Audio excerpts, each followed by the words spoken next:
get some more light on it here. Always the dynamic start to the videos.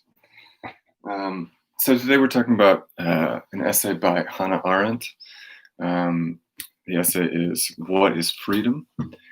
And I want to just first sort of try and connect this a little bit to our last reading. The two readings that we had for last week were Sartre's Existentialism as a Humanism and Albert Camus' The Myth of Sisyphus. And both of those essays, we spent some time discussing the way that existentialism is a sort of corrective or rebellion against, I suppose, traditional metaphysics. And we saw kind of weak version of that in Sartre's discussion of God and atheism, right? In essence, when there is no authority, absolute sovereign authority, as we have in God or king, then we have absolute freedom, right? According to Sartre, essentially, right? If there is no God, everything is permissible, as Dostoevsky said, and Sartre basically embraces this. The upshot of existentialism is you create your own values, you create what you think is right and wrong, but then you have to be responsible for those decisions, right? So you have absolute freedom, but with absolute freedom comes absolute responsibility. A very rough gloss of Sartrean existentialism. But so what is freedom then? It's all well and good to say we're free, but what do we really mean by that? What is freedom? And Sartre, in the essay that we read anyway, neither Sartre nor Camus get into the main problems of freedom, and they don't really take the question of freedom as a problem. They assume free will, and they understand freedom more or less. Well, it's not quite right to say they understand freedom as free choice, but there's certainly a kind of sense in Sartre and Camus that freedom means the ability to choose your values, right? And the kind of freedom that we have is, for Sartre, a kind of inner freedom, right? The freedom to decide what we value, what we think is right and wrong. And so we're going to look at this essay by Arendt because I think it delves into what we mean by freedom a little bit more deeply. So Arendt is a 20th century political philosopher born in Germany. As a German Jew, she was fled the Nazis in the 30s and came to the United States from Nazi Germany and spent the rest of her life in the United States, teaching in New York for part of that time. So a lot of Arendt's thought is occupied with Nazism, totalitarianism, fascism, and thinking about the political forms that are most likely to guard against fascism and totalitarianism.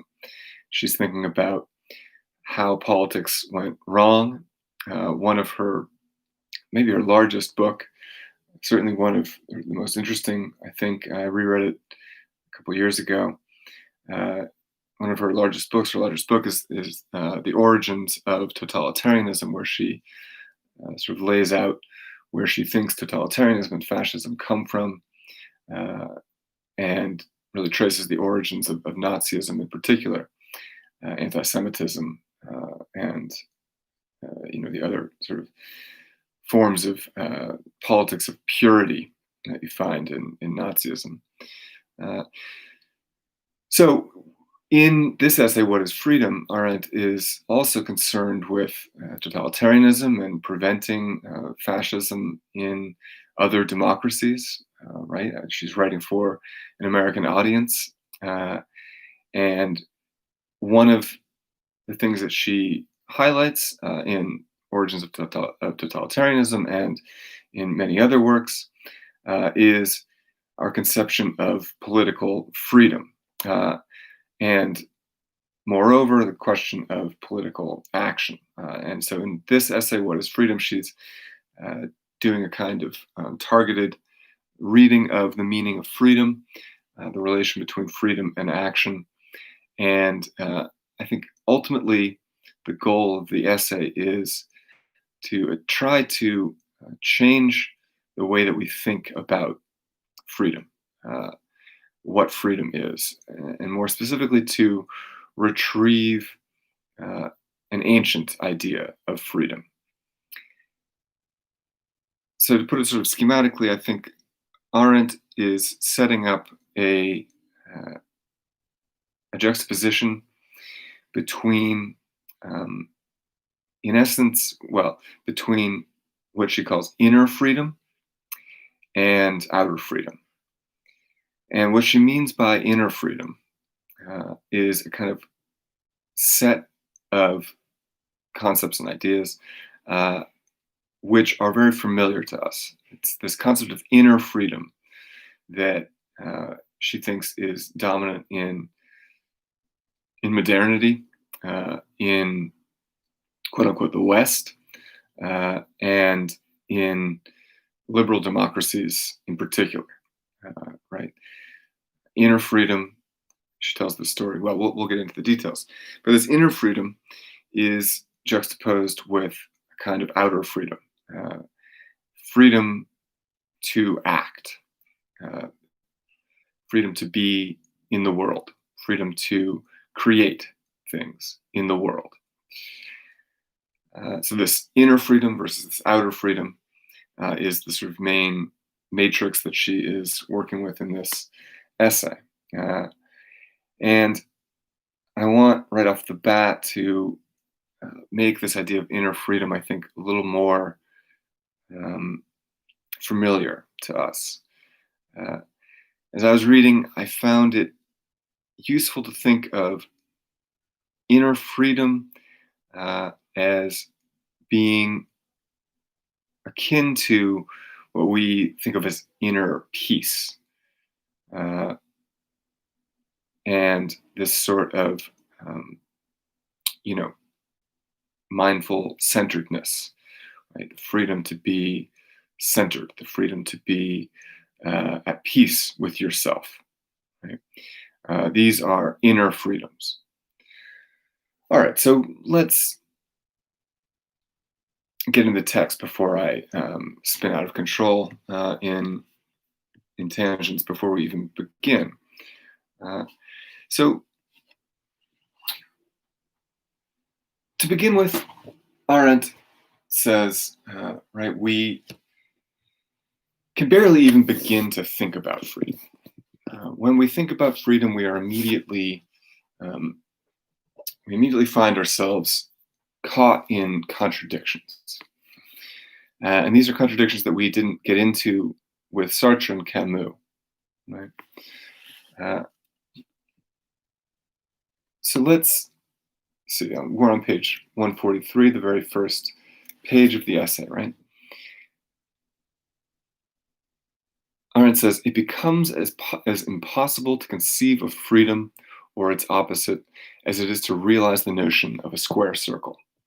In other words, freedom appears to be a self-contradictory concept. That thinking freedom, thinking human freedom, is impossible.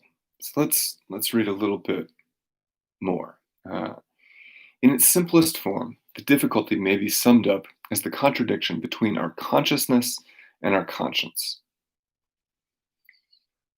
telling us that we are free and hence responsible, and our everyday experience in the outer world, in which we orient ourselves according to the principle of causality. All right, so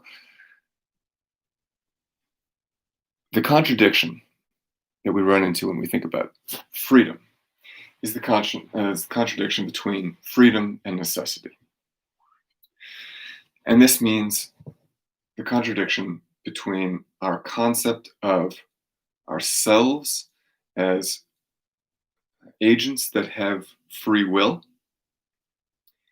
and our concept of nature as something that is governed by causation, causality. In nature, everything happens according to uh, natural laws, right? Physics, the laws of physics, the laws of thermodynamics, the laws of right, gravity, etc. Uh, the physical world, in our scientific conception of it, and we should think back here to Descartes, right? It's Descartes who, well, not just Descartes, but we see in Descartes this idea that nature is a scientific object and nothing more, that everything that is can be described through sciences, through mathematics, uh, and thus right, the modern world conceives of nature, conceives of being, really, as a scientific object that is wholly determined, right? Uh, this Cartesian scientism, this worldview that goes along with uh, the modern world, with Cartesian philosophy, ends up often in determinism. And determinism is ultimately uh, the problem that Arendt has in mind here. Determinism is the theory that there is no freedom, there is no free will, that everything that happens because it was caused to happen by something else, and therefore it does not happen of its own volition, right? Of its own will. So I think the easiest sort of way to conceive of this is to imagine uh, all of being, all of nature, as a chain of causes, right? A causal chain of causes and effects. The thought being that if we go back to the very beginning of existence, if we go back to the beginning of the universe, then we have some first cause that brings the universe into existence. Now, maybe that's God, maybe that's the Big Bang, maybe it's something else. Right? But we have to have a cause in order for something to come into being. We assume the universe comes into being, it starts. It is started by something, it is caused to start. Now, let's say it's the Big Bang. The Big Bang causes the universe to start expanding. Right? It sets the universe in motion. And at the moment of the Big Bang, all physical laws are immediately in place. Now, all right. In fact, there's a little moment right after the Big Bang, a millisecond, much less than a millisecond, which is a period of inflation before all of the laws of physics are fully set. Right, this is the conception. I think it's one of the laws of thermodynamics is not yet settled in this first very, very tiny instant of the universe. But in any case, right after this extremely brief moment of inflation, the laws of physics are set, they're established, they're determined, right? And from that point forward, everything that happens is going to happen because of those necessary laws of physics, right? Everything that happens is going to happen according to necessity, right? The universe begins to expand following these necessary laws. It can only happen in one way, in a deterministic world, right? If we believe in determinism, then we believe the universe can only unfold in one way. And that is pretty logical because, right, if I drop something, if I let go of something, this pencil, we know which way it's going to go, right? It's always going to fall. It is necessary for it to fall because of the law of gravity, right? So it's that degree of necessity with which everything happens in the universe, right? So as matter begins to expand out, every little particle, every little electron, every atom is moving according to particular laws, right? Every atom is guided by laws of motion, laws of heat, etc. And so every atom is going to move by necessity in the same way that the pencil moves by necessity, according to the law of gravity. Now, eventually, all of these atoms, all of this material, all this matter, for reasons that are still sort of unclear, will begin to sort of coagulate into planets and form into these larger bodies. Eventually, the planets develop, and all of this is according to the same necessary laws of physics, laws of motion and heat. Right? Now, here's where things get tricky, complicated, interesting. At some point, life develops. Now, life also seems to follow more or less laws of necessity, meaning that life is motivated to take care of what it needs, its necessities. Right? So it needs food, energy. It is driven to reproduce, higher forms of life, right? Shelter, etc. Right? Life is driven by instinct. And instinct is also generally not considered to be a kind of freedom. When I get hungry and then I eat, my eating is not so much a choice, right? Even though we can think of Camus and sort of thinking about human beings, the condition for any kind of action is the choice to remain living. Set that aside, not to complicate things. But in general, in sort of traditional metaphysics and traditional philosophy, instinct doesn't count as freedom because we don't really have a choice, right? I don't have a choice whether or not to sleep. I don't have a choice whether or not to eat or drink. I don't have a choice really about shelter. I have to find some shelter. And I don't really have a choice about the things that drive me, right? My fear of death, my desire for sex and reproduction, my need for friendship. All these things are instinctual and therefore not really about freedom. Right? I don't choose to want these things or to have an aversion to these things. And so the question then is, if all inanimate matter, everything in physics, follows laws of necessity and therefore is without freedom, and if all animal life is governed by instinct, and in sort of the Cartesian tradition, and Descartes himself will say this, animals are mechanical, essentially. They have no thought, no will, and certainly no freedom.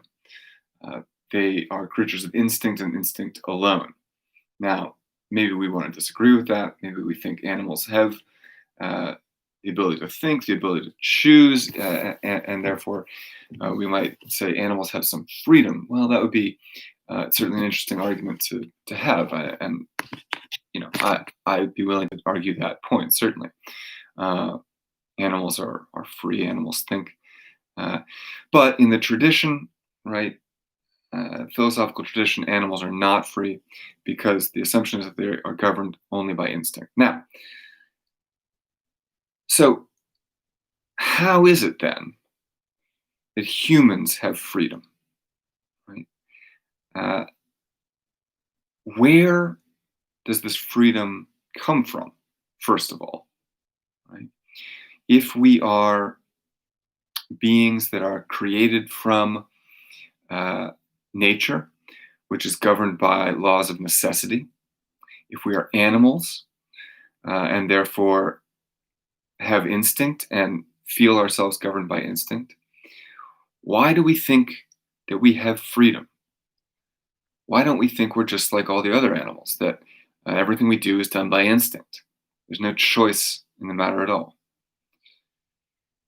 Well, the classic answer given by Descartes, the answer given by pretty much every modern philosopher, is uh, we have freedom through our consciousness because we are not just conscious, but self conscious. We are aware of ourselves as thinking things. And this consciousness allows us to not simply react instinctively, but to contemplate and judge. And in that capacity for contemplation and judgment, we are able to overcome instinct, reaction, and we're able to act, to respond. So, action, response are distinguished from reaction and instinct because they are conscious, they're contemplative, they're reflective, and they involve judgment. All right. But the problem gets more complicated. All right, very well. We have this judgment. Now, first of all, how am I able to distinguish this judgment from instinct? How am I able to judge, to say with any kind of certainty that my consciousness is not itself a mode of instinct, right? That my conscious thoughts are as driven by instinct as anything else. Where do I see myself, in fact, having freedom within my consciousness, or the ability to choose what I'm conscious of or what I think? Uh, the way that thinking works, generally, most of the time, perhaps all of the time, is you don't really choose to think. Thinking kind of happens to you. A thought comes to you, a thought hits you. You're kind of passive in the way that thinking appears to you. So, this fact that thinking is somehow passive implies that perhaps thinking also is not within our volition, under our control. Well, we could make that argument.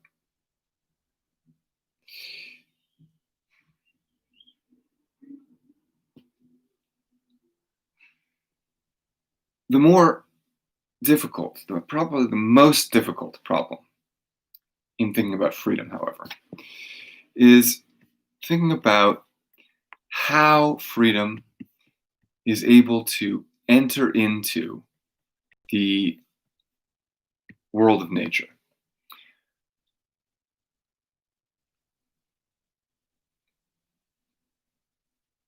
Think about how freedom might arise in us to begin with. We are physical beings, and as physical beings, we are caused by something else.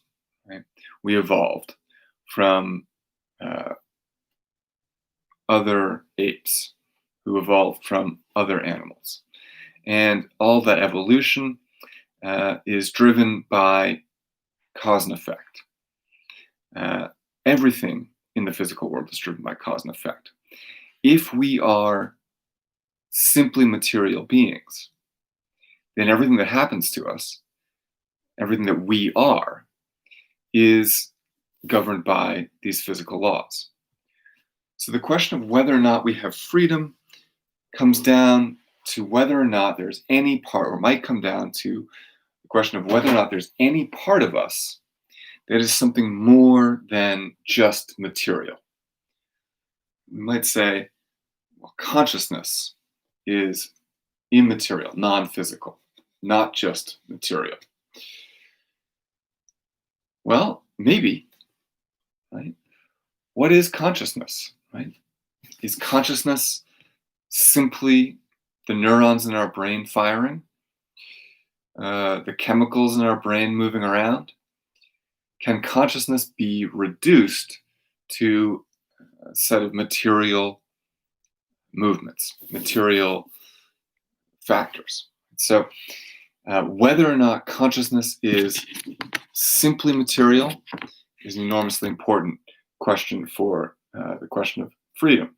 Because if we are just material things, then every part of us is governed by these laws of physics.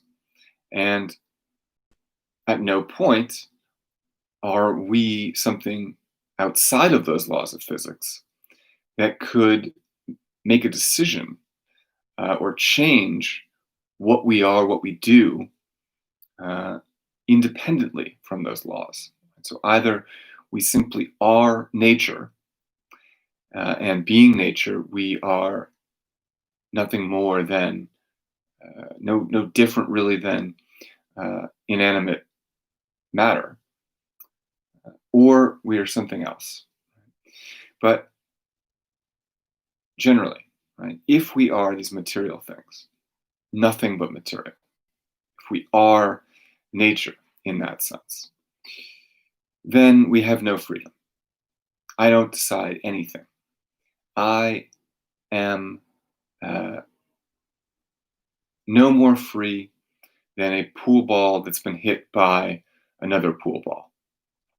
I have been set into motion by something else, and everything that I do is an effect of what caused me to be.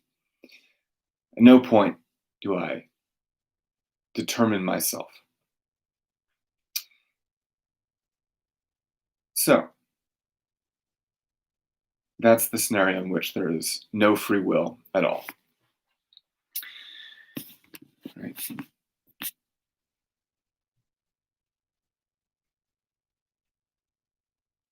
So this is the sort of metaphysical problem that Arendt is getting at here. Whether or not, right, the problem that everyone's worried about is, do I have free will?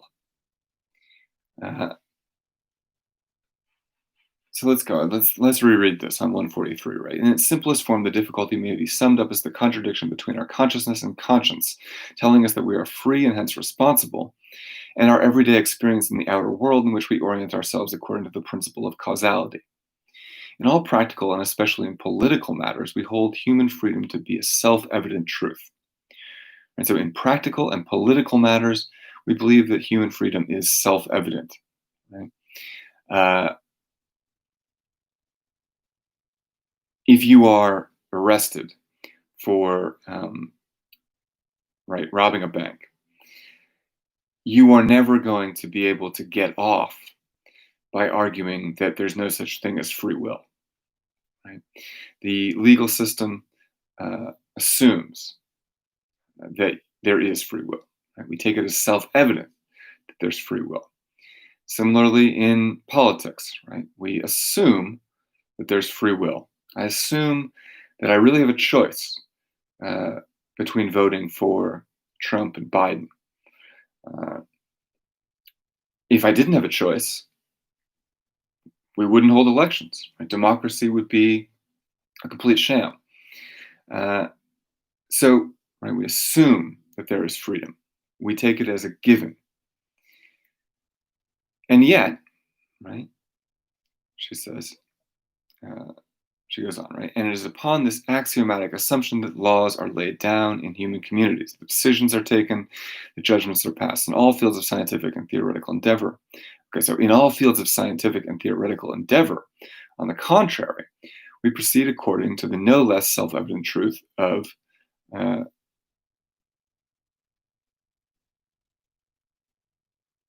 I'm sorry, I think that must be nihil ex nihilo. Yeah, the Latin didn't translate in my copy and paste. Nihil ex nihilo, right? Nothing from nothing. Of nihil sin causa, right? That is, right, that nothing comes from nothing, nothing exists without a cause, right? Nihil ex nihilo, nothing out of nothing. Nihil sin causa, uh, nothing without a cause. Uh, Everything that exists has to be caused by something. Right? Nothing comes from nothing. To say that we have freedom, to say that we are able to uh, have free will, means that we are a free cause, that we are able to cause something to come into being uh, that is without cause in the physical world, that is caused not by something physical, but by our own will, our own mind, our own consciousness, that our consciousness, this free, undetermined, not something bound by laws of physics, this is able to enter into the realm of physics and interrupt it, change the course of physics. Right? The idea of freedom, this is really the contradiction, is that something non-physical is able to interrupt the realm of physics and alter it. Right?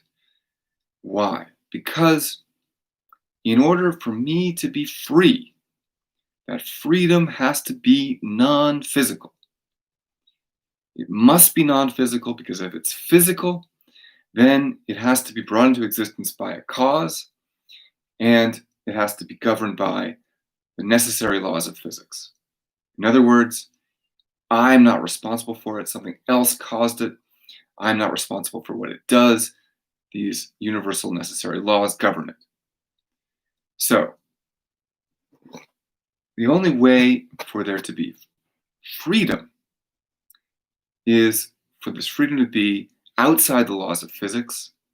The only thing that can be outside the laws of physics is something non-physical. And so my freedom must be non-physical. And yet, in order for this freedom to mean anything, I have to be able to act on that freedom. Right? I have to use that freedom and use that freedom to do something. What doing something means is that I have to act on something in the external world. And in that acting upon something in the external world, I am interrupting the normal, necessary chain of causes. So this non-physical thing causes something physical to change the course of nature. This is the kind of idea of a transcendental will. Arendt talks a lot about Kant in these first couple pages. This concept of freedom, this whole sort of schematic of freedom is Kantian. All right, so let's go on. So, in the realm of physics, right, we proceed according to the no less self-evident truth of nihil ex nihilo. That is on the assumption that Even our own lives are, in the last analysis, subject to causation, right? And if there should be an ultimately free ego in ourselves, it certainly never makes its unequivocal appearance in the phenomenal, physical world, and therefore can never become the subject of theoretical ascertainment. This is a fascinating thing that we do, because it's exactly right, right? Science regards the human being uh, as an as a natural object, as an object, something to be studied, right? Not just the body, but our minds, right?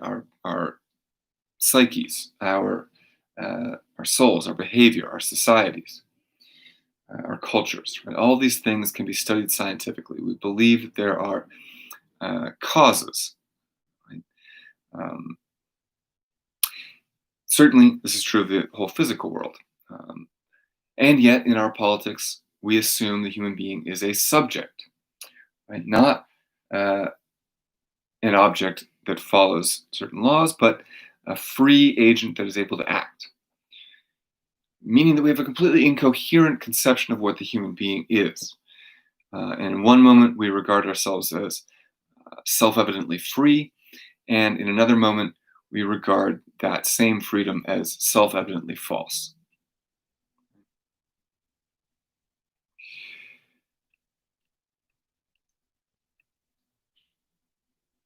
Now,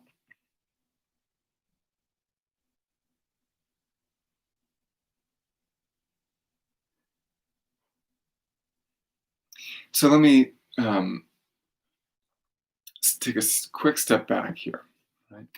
Uh, what Arendt is going to do now is try to escape from this problem of freedom, these contradictions of freedom, right? To say that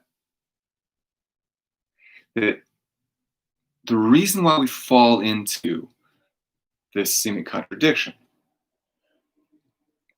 is because we regard freedom as a metaphysical problem, and that we connect freedom to the will.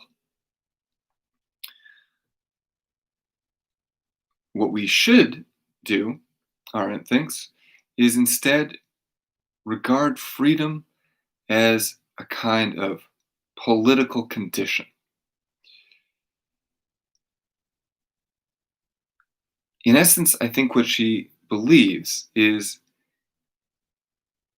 that the whole metaphysical problem of freedom, how this non physical freedom can interrupt the physical world, the whole metaphysical problem of freedom is kind of red herring, kind of mistake that for various sort of cultural historical reasons, freedom gets transformed into something that it didn't originally mean. Uh, I think the most important takeaway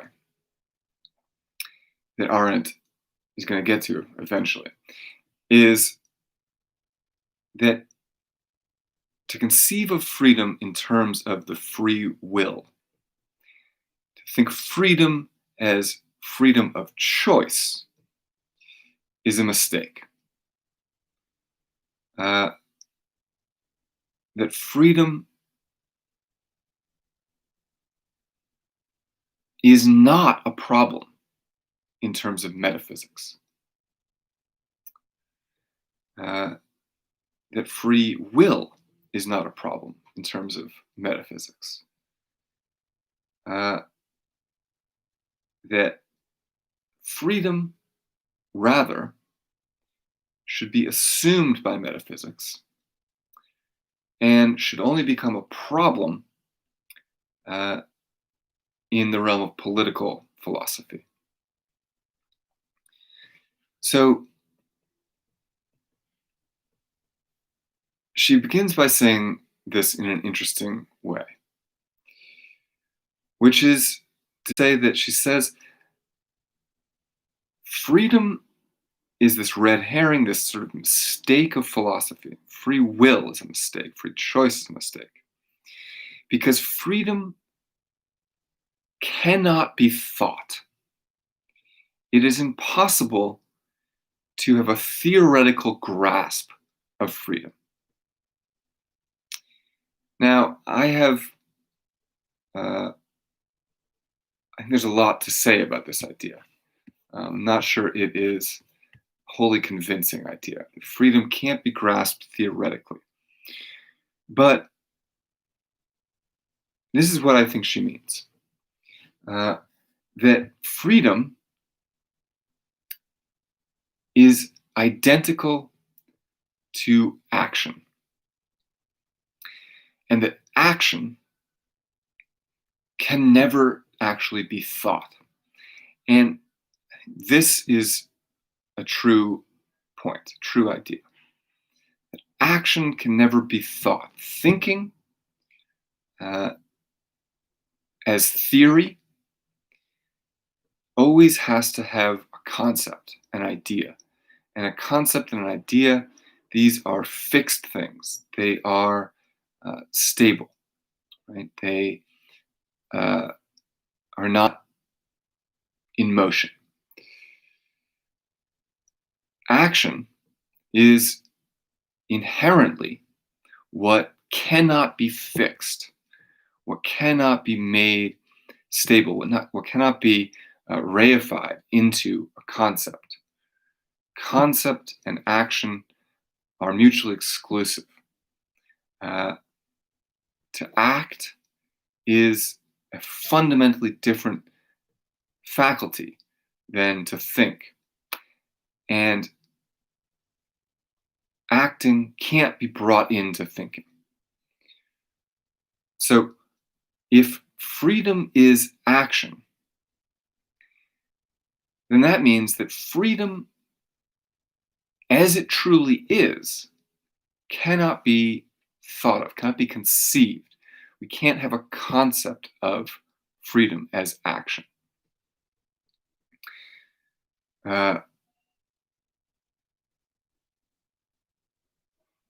What I'm thinking about is what this means for the concept of necessity. I think we could say the same thing going the other direction. That the reason why when we think about nature, we think about physics, we understand them to be governed by these laws of necessity, is because in thinking about them, we've already applied certain laws to them in order to bring them into thought, in order to make them concepts. We've already stabilized them. We've already taken them out of the realm of action, brought them into the realm of theory. Anyway, I'm getting sucked down a different train of thought. But this is an interesting idea, right? Action can't be thought in itself properly. And if freedom is action, then freedom can't be thought. And so to attempt to bring freedom into thinking, to have a concept of freedom, is already to misunderstand freedom. It's already to fail to grasp freedom. Freedom can only be grasped as that which can't be thought. This is a very interesting idea. And it says something also about what it means to be free, what it means to act. That action is something that you undertake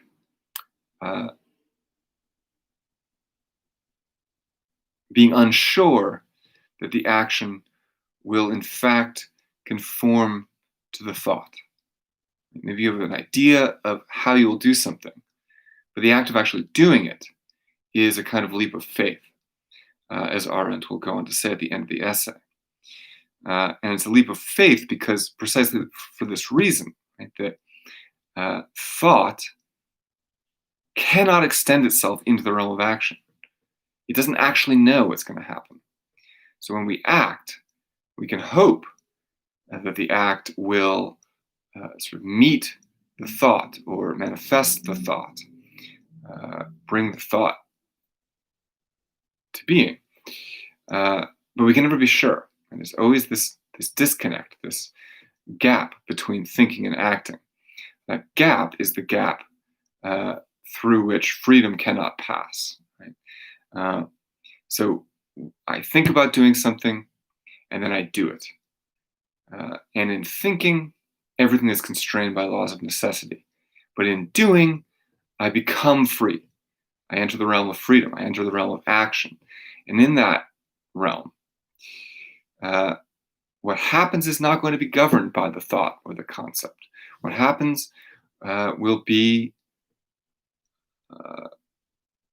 that which I produce as a free being. And the result of that action will be, as Arendt says, something new, something that I may have conceived of in the abstract, but which, when it's brought into being, is going to be very different than it's conceived of. So, to return back to our place, freedom cannot be thought. Now, this mistake that philosophy makes in trying to have a concept of freedom is a result, Arendt thinks, of Christian theology. And she's right that freedom in ancient philosophy, for the ancient Greeks, for the Romans, freedom is not a problem. There is no problem of free will in ancient Greek philosophy, nor in Roman philosophy. It's assumed, it's assumed that we have freedom. Freedom is taken for granted. And this is not, as Arendt says, because the Greeks didn't understand this metaphysical problem, or didn't have a deep enough or nuanced enough understanding of metaphysics. No, absolutely not. If free will were a potential metaphysical problem in the system of metaphysics that is developed in ancient Greece, they would have recognized it. There's just no question that Aristotle, at the very least, would have recognized the problem of free will. As she says, right, the problem of the will for the ancient Greeks is not the question of is it free or not. The question of free will is simply, do you have a strong or weak will? And so, right, there would never be, it would be inconceivable that there would be no freedom, but you might suffer from what was called akrasia, right, weakness of the will. And this akrasia, which Aristotle talks about in depth in his ethics, Nicomachean Ethics, is kind of inability to do what you want to do, right? An inability to act in harmony with your will, in harmony with your judgment. And so it's not that you aren't free, it's that you aren't able to use your freedom. You have a weak will. So free will is not a problem in ancient philosophy. It becomes a problem, as Arendt says, in early Christian theology. And it's first identified as a problem in the conversion of Paul, right, when Saul becomes Paul. And it becomes this problem in the following way. Right? Freedom, as Arendt says, becomes internalized. Freedom means being at peace with yourself. Being at peace with yourself means being at peace with God. Freedom is internalized as a choice between God's way and any other way. A choice between uh, sin and redemption, right?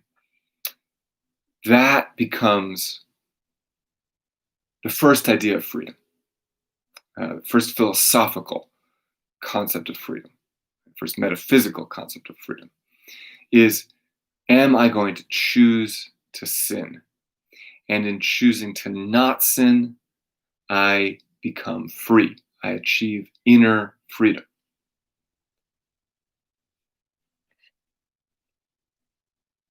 And so this gets taken up by Augustine, St. Augustine, also about the question of, also in terms of conversion, right?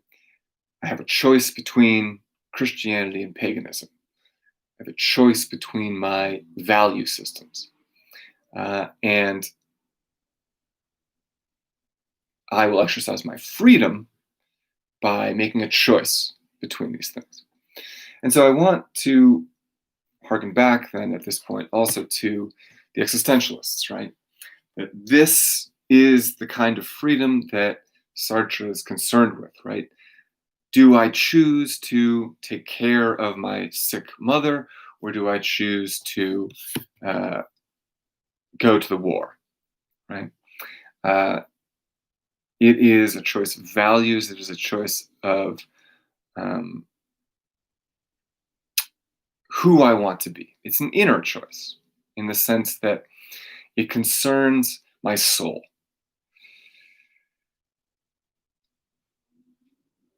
And my conscience. Right? So this inner freedom, Arendt thinks, is also ultimately the freedom that we are granted in that metaphysical picture I was just given. It's the choice between, the picture in which the non-physical removed freedom enters into the physical world.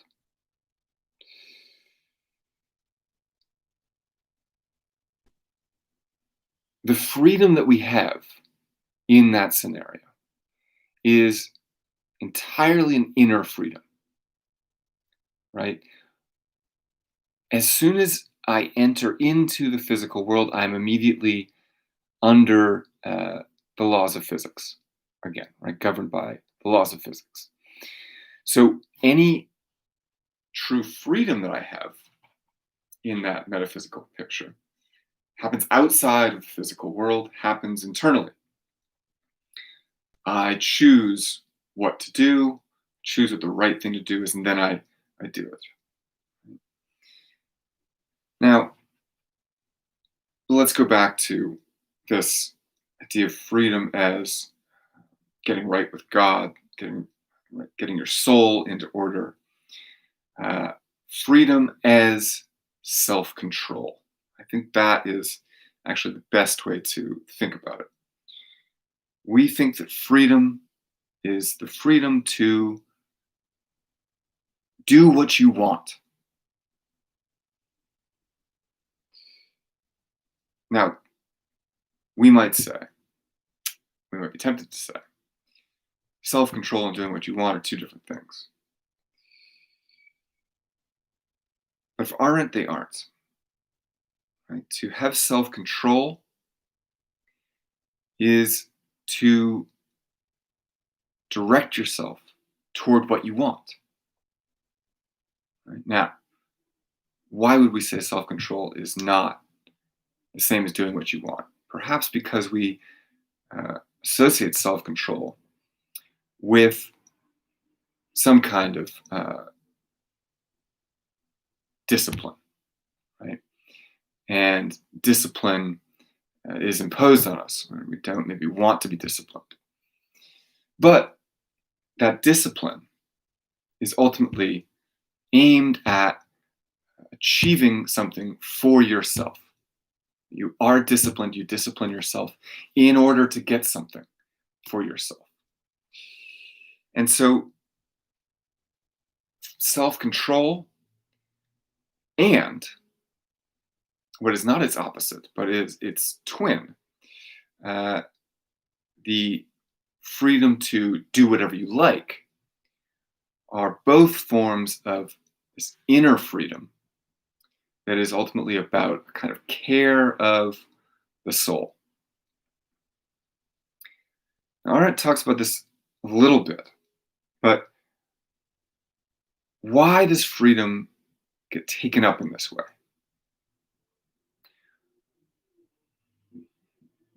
Well, again, going back to its origin in Christian theology, I think the first thing to say, kind of obvious thing to say, would be that one of the things that we supposedly have a choice over uh, is between worldly things and holy things, or otherworldly things, the things of God. And that's the only choice that really matters.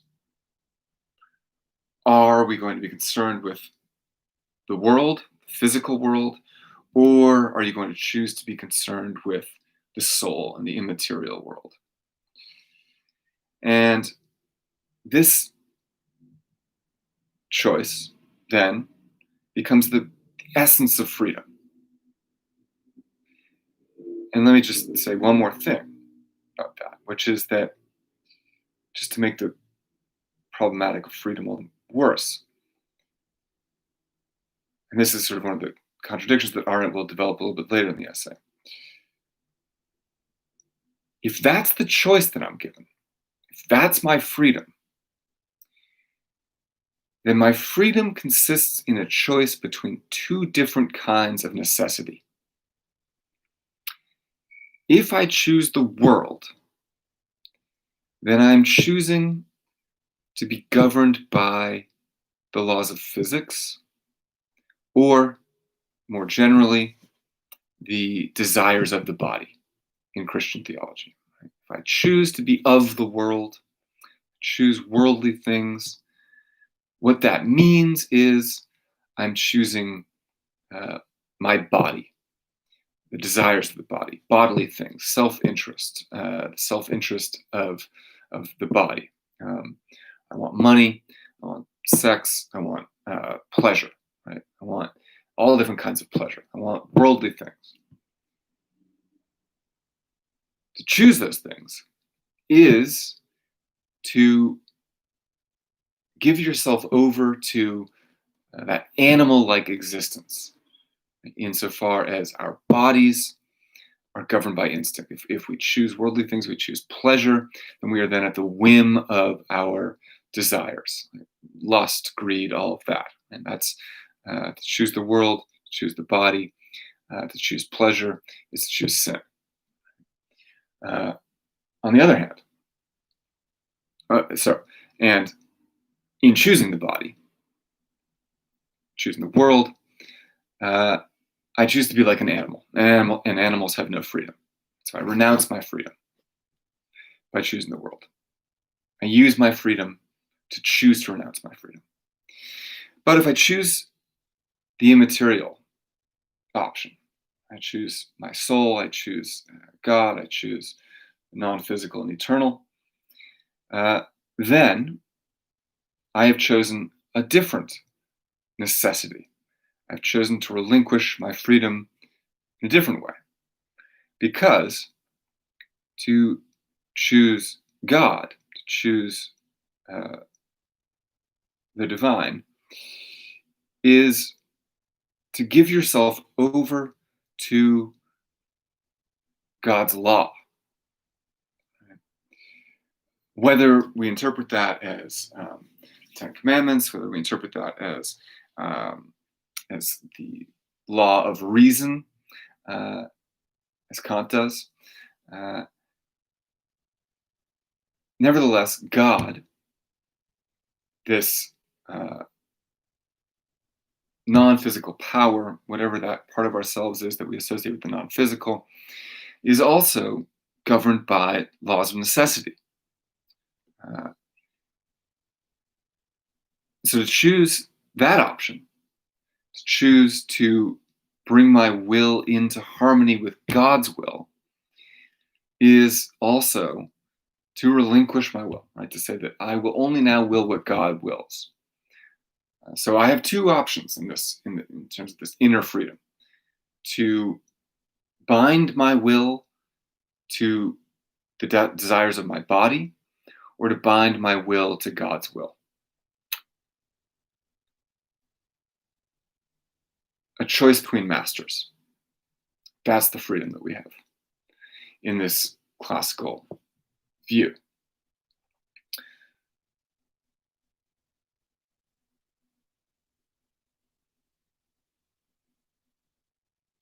So, all of those metaphysical problems that we were just discussing, these contradictions, are caught up in this view of freedom.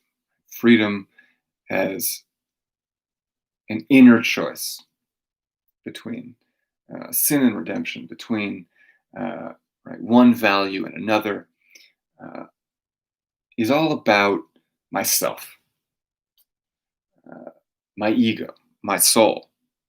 Um, and for Arendt, this is fundamentally not what freedom is about. Freedom has nothing to do with me, with myself as an individual. Freedom is political. Uh, Whenever we are concerned with individual freedom, we've already lost sight of what freedom actually means, according to Arendt. And I'll just mention now, right, that this is the only concept of freedom that we have in the United States, really, right? It's the only way that freedom is discussed at all in media and even scholarly debate, certainly in political debates, right? Freedom is generally only discussed in terms of individual liberties.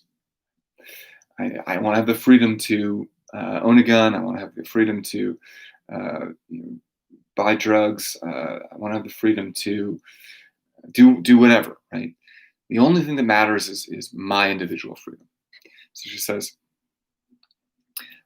this freedom, which we take for granted in all political theory, and which even those who praise tyranny must still take into account, is the very opposite of freedom, of inner freedom, the inward space into which men may escape from external coercion and feel free.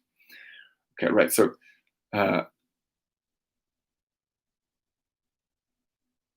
if freedom is the ability to escape coercion, and that is the essence of what this inner freedom is, then it's not really freedom, right?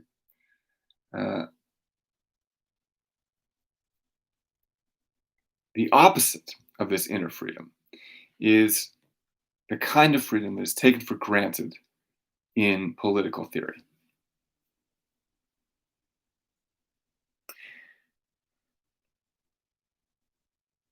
So this is when Arendt gets into the sort of classical idea of freedom. Um, and she says, freedom, well, let me sort of try and give her general idea of freedom here. For Arendt, there are three realms of human being, right? Three sort of stages of human development. There is the human being uh, in labor, the human being in work, and the human being in action. And these are kind of stages of development that we go through.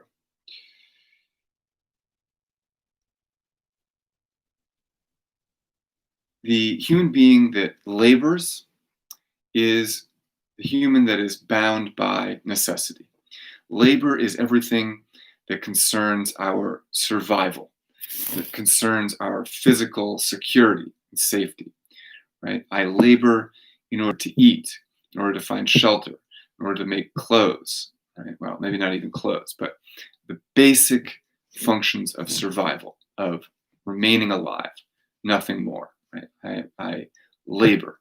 So when I'm even, working my farm, when I'm out hunting or when I'm raising cattle, all of that is labor. Labor is, by definition, not free. Right? I don't choose to labor, I have to labor. So when I'm laboring, I have no freedom. Work is a higher level than this. Work is where I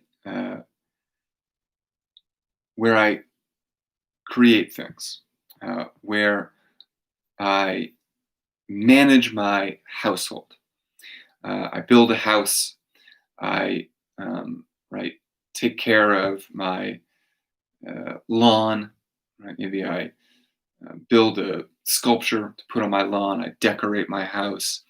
I make clothing, decorate my body, and even I have friends over, right? And we discuss things. Maybe we make music together, or sing together. We tell each other stories. The world of work is also the social world. Right? It is the world of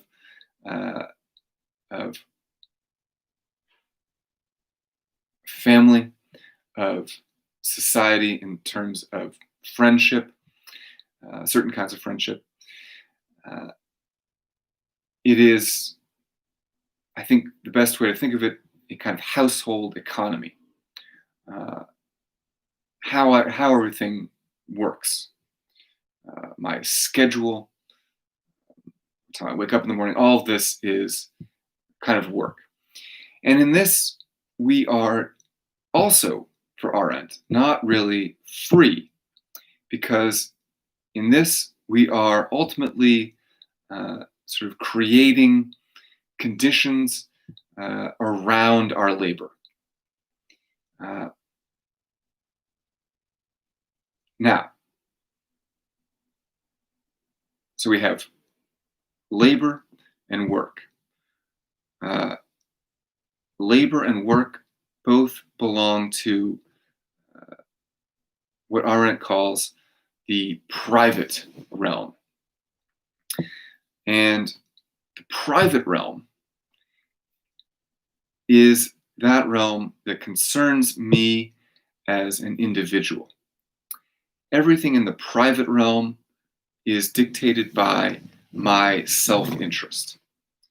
Obviously, my labor is in my interest if I'm interested in living, right? Eating and sleeping and being sheltered.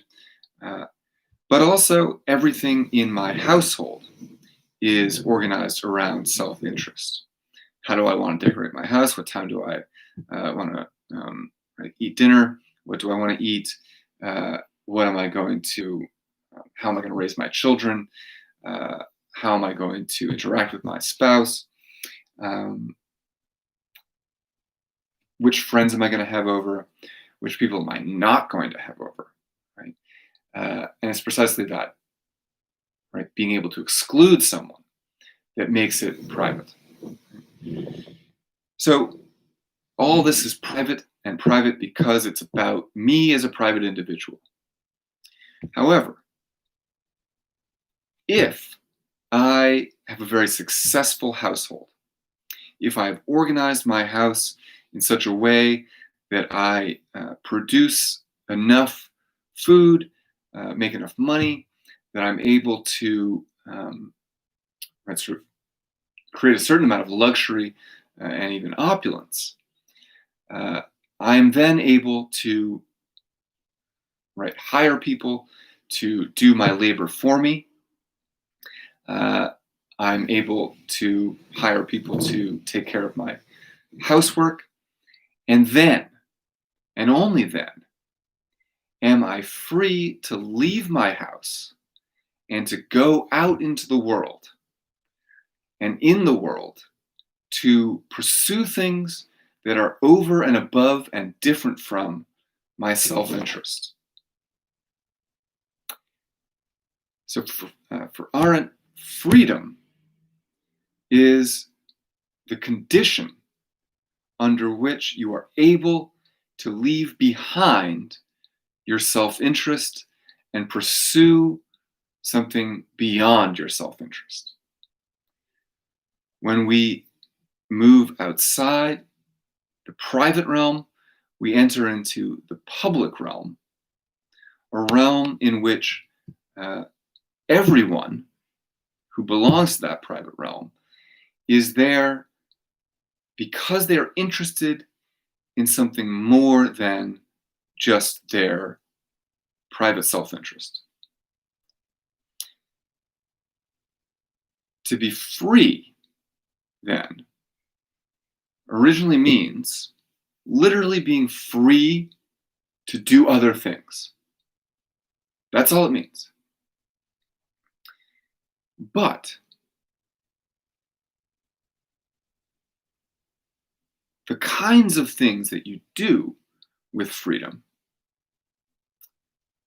are, for Arendt, only things that aren't about your self-interest. Now, let me take a quick detour here, because this is I think, what's really important to Arendt and important to us also. The real problem with the idea of inner freedom, the idea of free will, is that it doesn't make this distinction between private and public, between self-interest, what you do for self-interest, and what you do for something greater than yourself.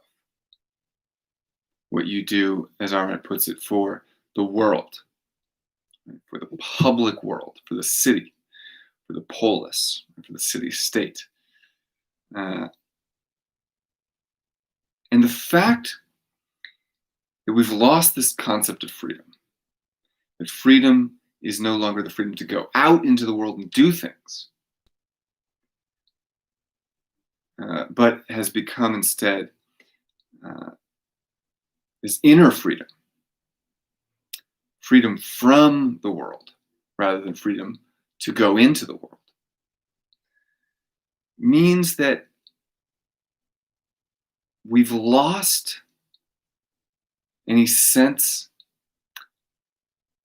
of a project that is grander than, bigger than, more important than our own private interests. So, for example, in the United States, well, I'm sorry, I'm feeling very scattered today. Let me keep going.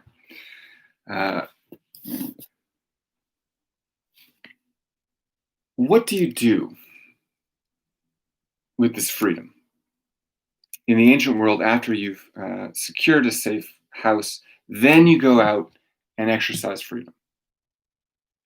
What you do is you create something new. And you create something new by acting with other people. Now, this something new that is created, right? Say it's a law, right? You meet up with other people, and you discuss what should be done, not in your private homes, but in this public space.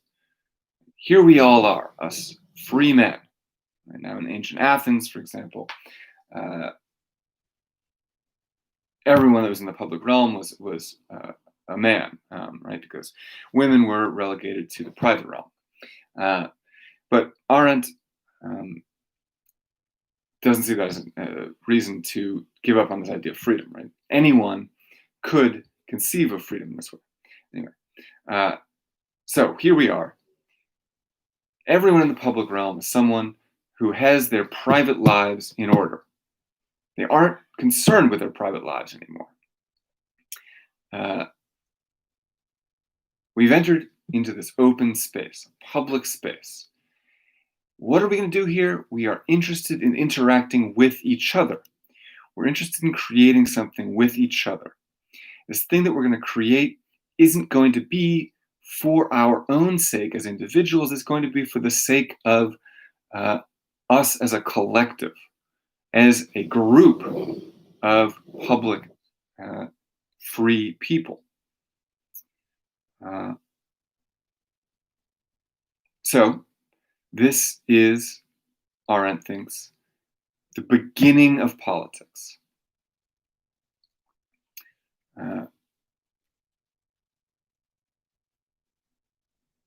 beginning of politics, because politics, for Arendt, is only acting as a collective or for the collective. Politics can never, definitionally, can never be about private interest, self-interest, individual desire. So she'll say, nothing that a dictator, nothing that a despot ever does can properly be called political, because everything that a dictator or a despot does is done in the name of self-interest, the name of the individual will. So this is why, for Arendt, totalitarianism and fascism are ultimately apolitical or non-political forms. And this is ultimately what's so destructive about fascism, is that it subjugates the political realm, the realm in which all people are supposed to act in the name of the collective and never in their own name, never as individuals. It subjugates that realm to one individual will and says the will of the dictator, the interest of the dictator, is the interest of the state, is the will of the state. The interest of the dictator is the interest of the public. Right? So that possible realm of politics is squashed and appropriated by the individual will.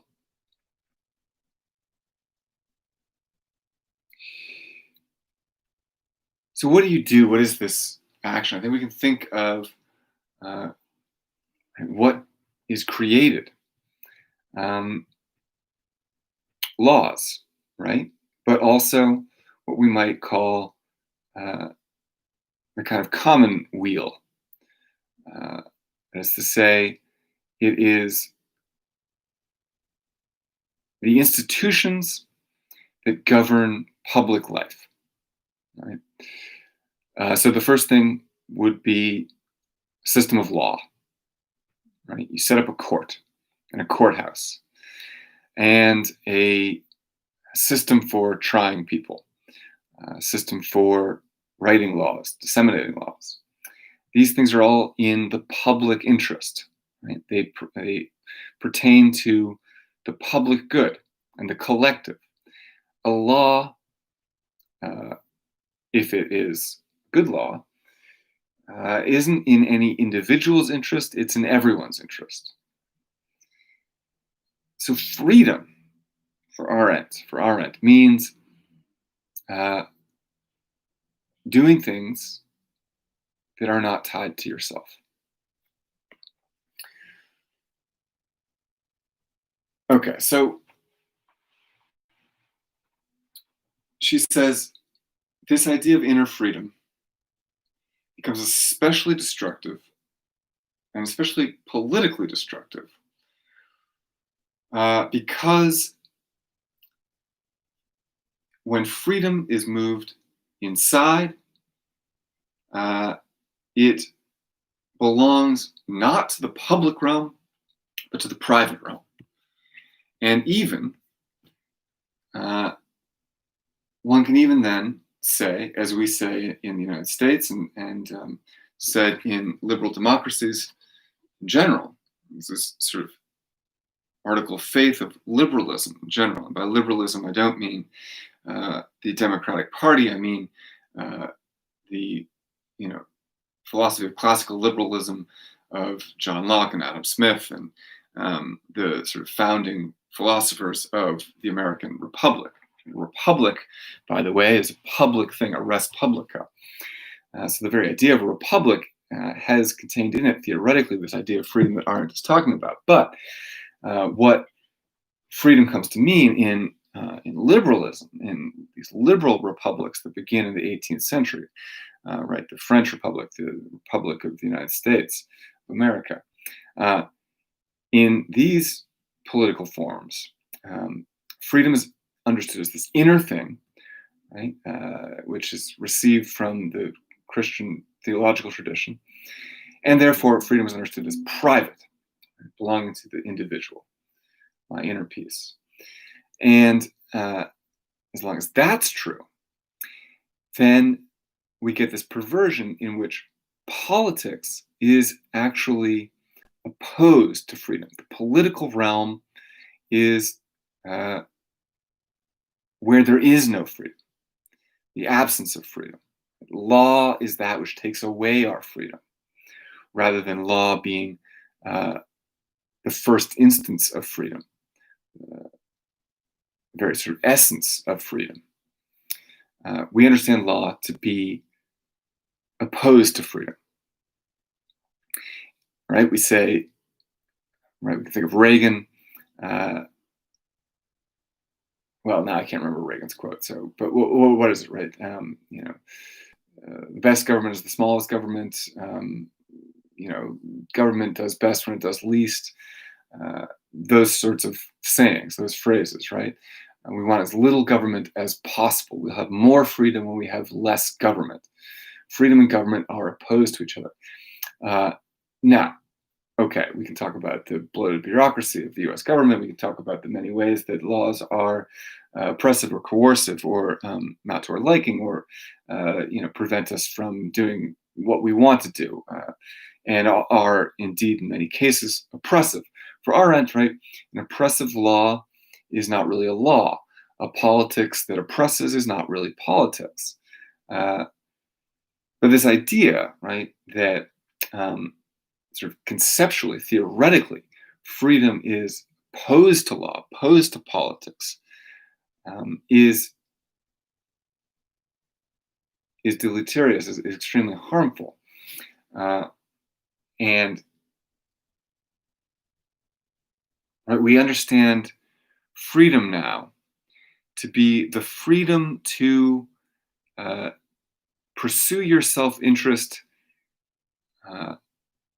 to no end, to become as personally rich as you can possibly dream. That's freedom. Freedom is to do everything that you want, whatever you want. Freedom means making your household as big as it possibly can be. For Arendt, there is no freedom in developing your household. In developing your private interests, you are not free. You are pursuing what is essentially an animal instinct, right?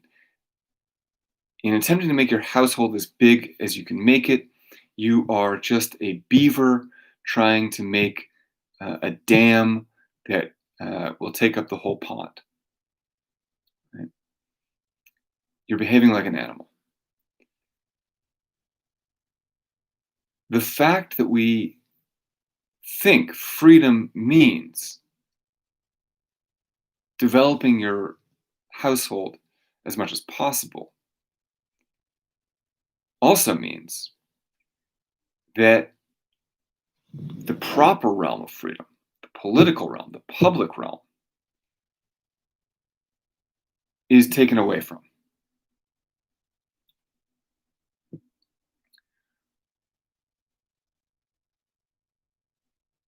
Now, why is this happening? Well, that would take many more hours. But in many of Arendt's books, she develops this story. But the idea, right, in essence, is this happens because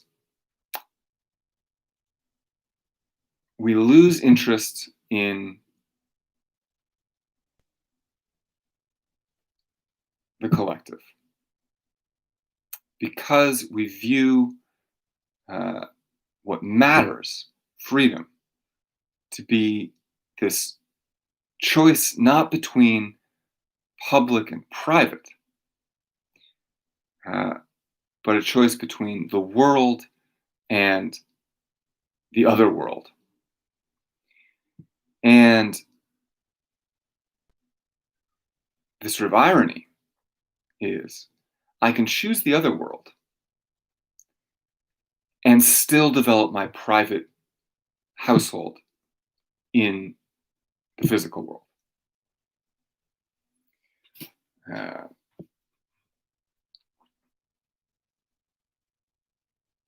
all right.